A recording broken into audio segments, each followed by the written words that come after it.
If you visit a financial planner to consult about investing some of your hard-earned money, nothing will take place until you've completed a risk profile.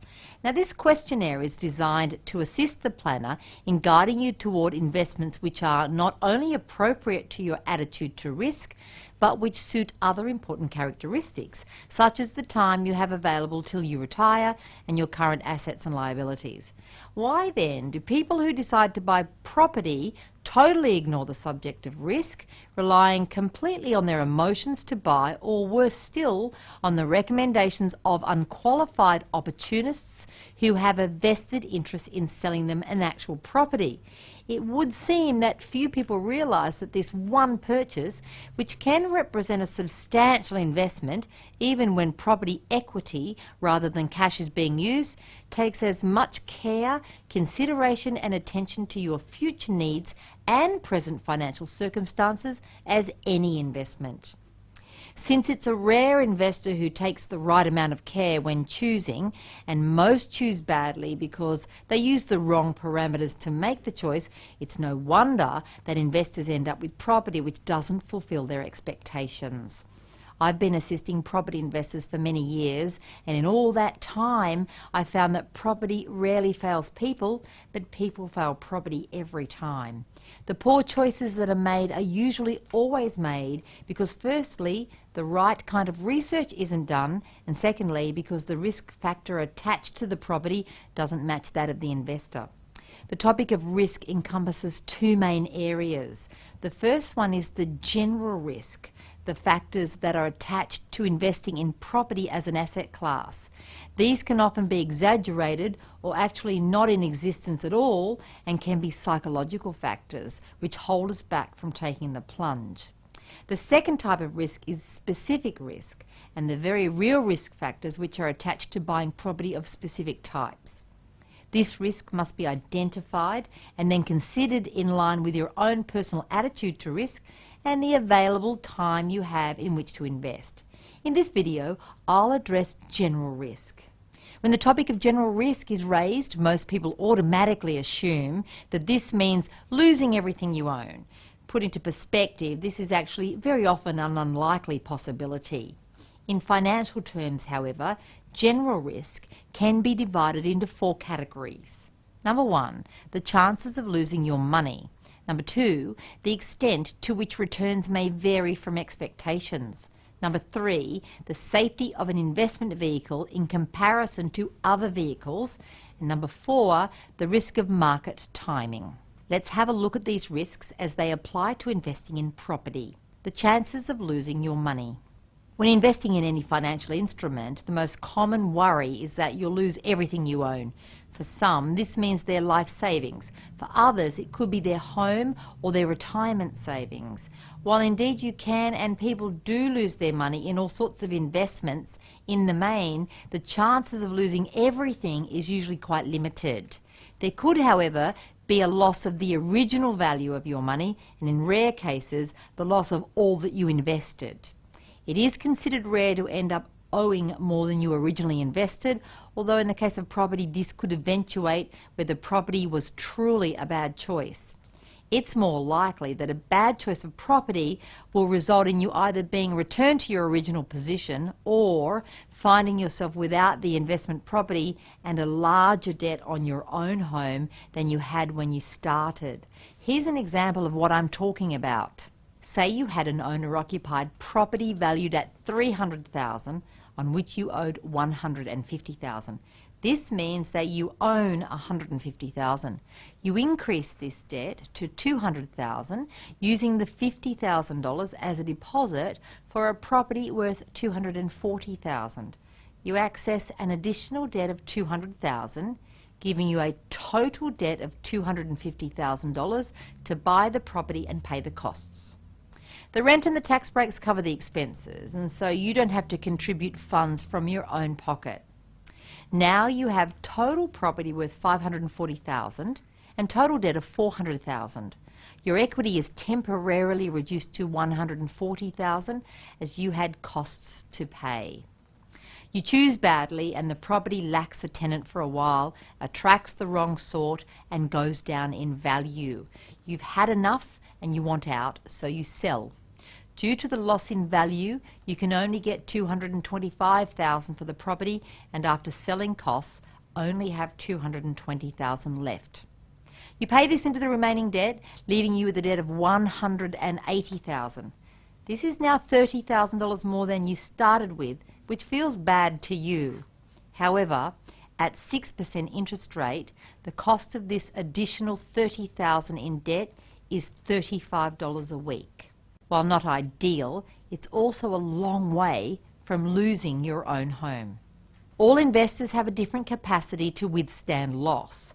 This capacity is based on the amount of money they have to lose, the capacity they have to earn money to replace that, and the time they have left available to earn it.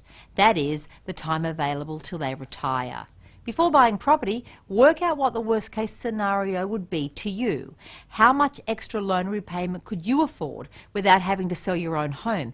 It's likely you have a reasonable capacity to fund an extended loan if you had to. This then becomes the true extent of this risk, a far cry from losing everything you own. The extent to which returns vary from expectations.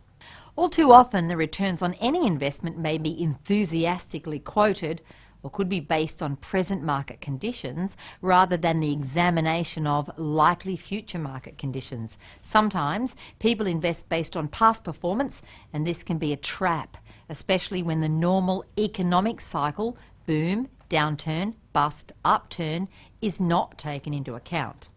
An investor who expects a 15% return may be unhappy with a 10% return, while another investor in the same vehicle who only needs an 8% return would be exceptionally happy with that outcome. Therefore, the risk factors affecting these two investors for that same vehicle totally alter their satisfaction with the results. From a property perspective, this risk equates to establishing the amount of negative cash flow that you can afford to carry while you wait for rents to increase and values to grow. You can ascertain ahead of time what your net cash flow position will be after settlement of the new property by using some basic cash flow calculators which take into account potential depreciation. From there, the return may vary due to possible vacancy or if you can't achieve the quoted rent return. Knowing how much of the shortfall you can afford to fund if either of these two situations eventuate is a crucial part of your investing plans and will help you to avoid getting into a tight financial situation. The safety of an investment vehicle compared to others. The stock market crash in the 1920s brought devastation to hundreds of thousands of investors. People jumped off tall buildings, unable to face life anymore as they saw their wealth disappear in a few short days. In 2001, we saw the collapse of HIH, OneTel and Ansett. This not only affected those people who had invested in these companies, but other smaller businesses such as suppliers who are left with unpaid bills, forcing them into a financial ruin of their own. Now we're in the grip of major financial changes worldwide, and every day people, especially retirees with no time left to recover, have found themselves with at least 30% wiped off their wealth of last year. When you buy property, you have no guarantee of success, but you always have the property, which limits the risk of total wipeout as compared to other vehicles.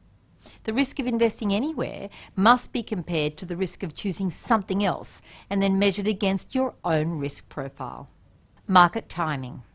The time you have available in which to invest also impacts on how safe you perceive an investment to be and on how it may perform for you. Let's take a look at the following example to illustrate how timing can be important.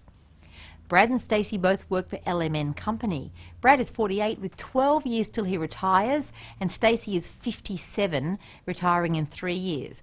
Both have $100,000 to invest, and Brad buys shares in the ABC Company.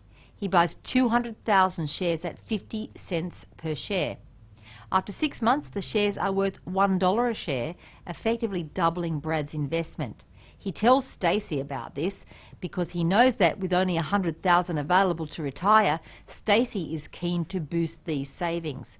Stacey buys 100,000 of the shares at $1 a share and waits for them to perform. Another 6 months passes and all is well, with ABC shares now worth $1.50. But 2 months away from Stacey's final day of work, the share market corrects alarmingly and the shares plummet back to 50 cents a share. Stacey has now wiped 50% off her original investment and is now in trouble. Brad, however, not only retains his original investment, but he still has 9 years left to ride the correction through. Applying this concept of property investing, the time in which you have to invest becomes crucial when you make the choice of what to buy and where to buy it. You must know as much as you can about the future and match expected outcomes to your own timeframes. Those with a shorter time frame need property in areas with immediate intrinsic growth drivers which are impacting on values quickly. These areas will probably have lower yields and therefore smaller or even negative cash flows. Those with longer terms till they retire can take longer for growth but may need more cash flow today, since they're more likely still raising children and meeting personal mortgage costs. What may be right for one person may be wrong for another. Timing for any investment is the key, and the amount of risk you take should directly correlate with the amount of time you have available to ride the highs and the lows.